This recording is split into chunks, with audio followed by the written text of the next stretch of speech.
Duha ka mga explosive sniffing dogs nga pinalit sa dakbayan sa Mandawi gitugyan na kaganina ngadto sa kapulisan.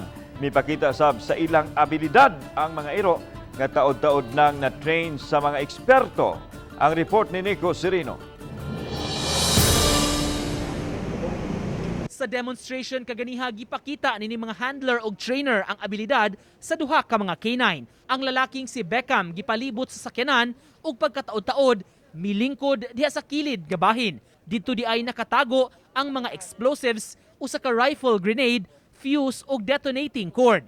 Wa sab magpawahi ang babae nga si Bella. Sa pagsuhid palibot sa City Hall, mialerto kini sa kadudahan nga butang ilawom sa usa ka plant box dayong lingkod ang iro. Dito na nakatago ang powder nga C4 ug ammonium nitrate nga sangkap sa eksplosibo. Ang moabot duha ka tuig na nga mga Belgian Malinois pinalit sa syudad sa Mandawi. Gikan kini gipadako, giamuma o gibansay sa explosive detection sa usa ka kompanya nga nakabase sa Bulacan. Specialized in detecting explosive substances. And also, we have already introduced them sa mga handguns also.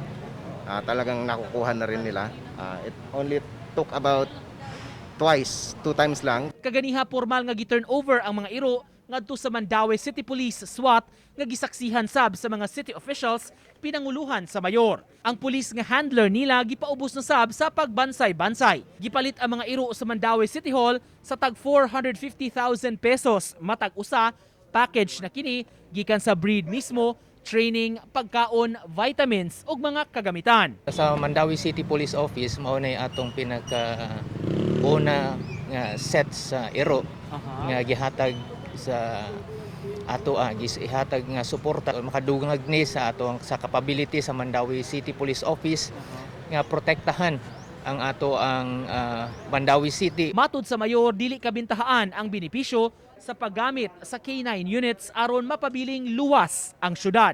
Lisod man gud to kaniadto nga ang Dakwes Mandawi magsalig ta sa mga other agencies nga dunay K9, no.